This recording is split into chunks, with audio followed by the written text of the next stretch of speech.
안녕하세요. 구명모 법무사입니다. 이번 시간에는 도박으로 인해서 개인회생을 하게 되면 법원에서 어떤 식의 보정 공고를 내리는지 같이 살펴볼 건데요. 보정서 내용을 보면서 제가 설명을 드릴 거고, 미리 말씀드리자면 도박, 주식, 비트코인 등으로 인해서 개인회생을 하는 사례가 상당히 많거든요.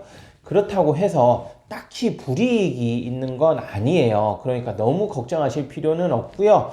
지방법원에 따라서는 도박이나 주식으로 인한 채무 비중이 상당히 높으면 원금 100%를 갚아라 이런 식으로 하기도 하는데, 최근에는 점차 지방법원에서도 무조건 원금 100%보다는 실제 주식이나 도박에 투입해서 손실본 금액을 기준으로 청산가치에 반영하도록 그런 식으로 처리하는 것이 지방법원에서 점차 자리 잡아가고 있거든요. 그러니까 주식이나 도박 등을 했다 해서 무조건 개인회생이 기각되거나 그런 우려는 없으니까 너무 걱정하지 마시고요. 이번 보정 내용 보면 도박으로 인한 채무는 이런 식으로 보정이 나올 수 있겠구나라고 충분히 예상하고 개인회생을 준비할 수 있으니까 좀 도움이 되실 거라고 생각합니다.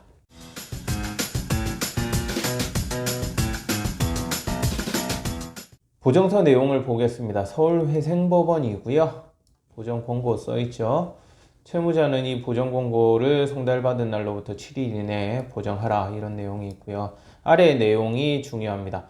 1번은 크게 중요한 내용은 아니고요. 직전 주거지에 대한 주거 상황, 그러니까 직전에 이사한 지가 오래되지 않았어요. 그럴 경우엔 직전 주거지 월세였는지 전세였는지 그 보증금을 되돌려 받았다면 보증금은 어디에 썼는지 그런 것들을 물어보는 거예요. 그리고 그 아래 내용을 함께 보겠습니다.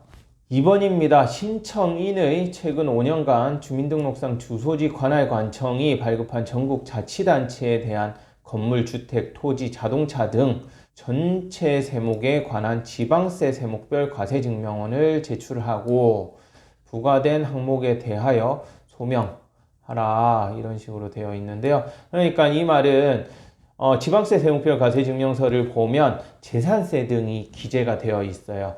그 말은 내가 부동산을 가지고 있었다거나 자동차를 가지고 있었던 경우에는 그 세금을 납부한 내역이 있다는 뜻이 되겠죠. 그렇기 때문에 지방세 세목별 과세증명원을 발급받아서 제출을 하게 되면 과거에 어떤 재산 등을 소유했었는지 파악을 할 수 있거든요. 그 내용을 한번 파악해 보겠다 이런 뜻입니다.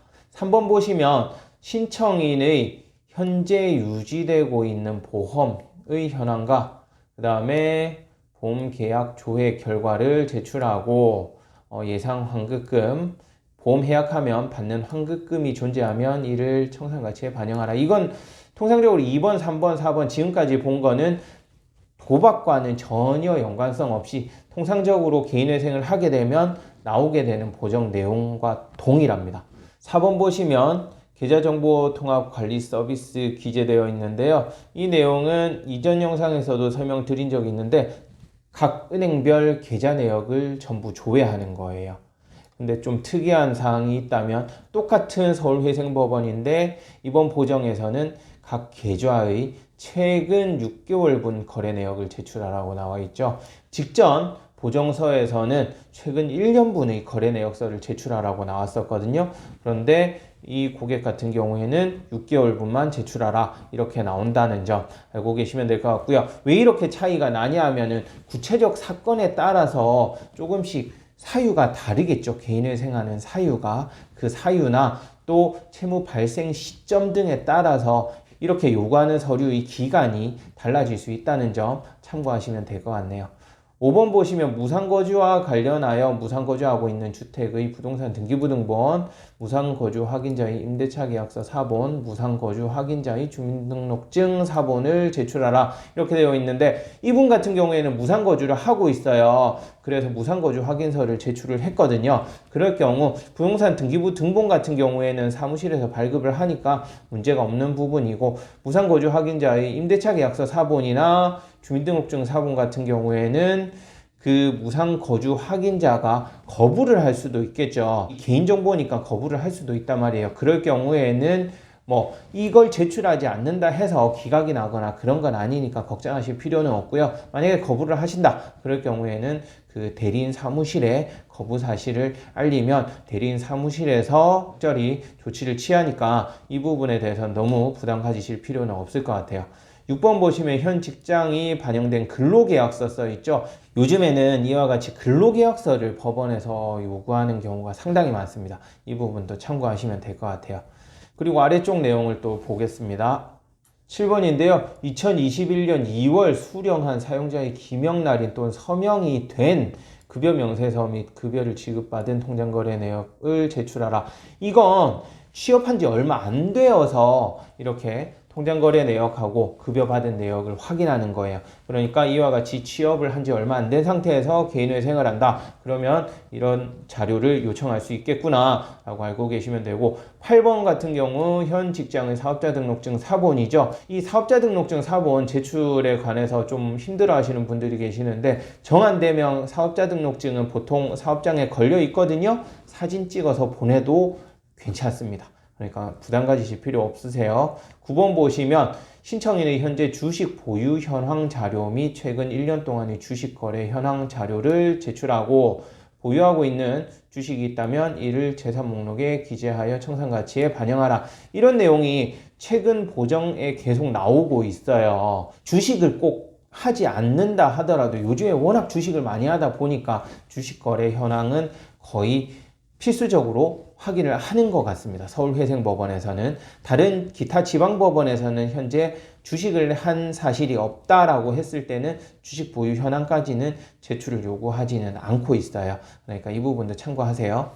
아래쪽 내용 보겠습니다.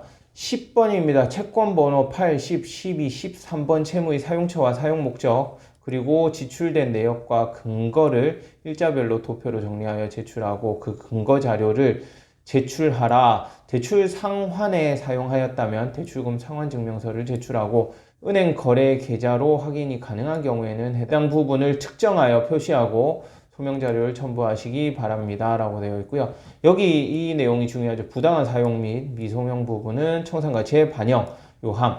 이 말이 부당한 사용이라는 게 이제 주식, 도박, 비트코인 등으로 이제 탕진한 경우를 말하는 거고요. 특이한 사항이 있다면 8번, 10번, 12번, 13번이라고 되어 있죠.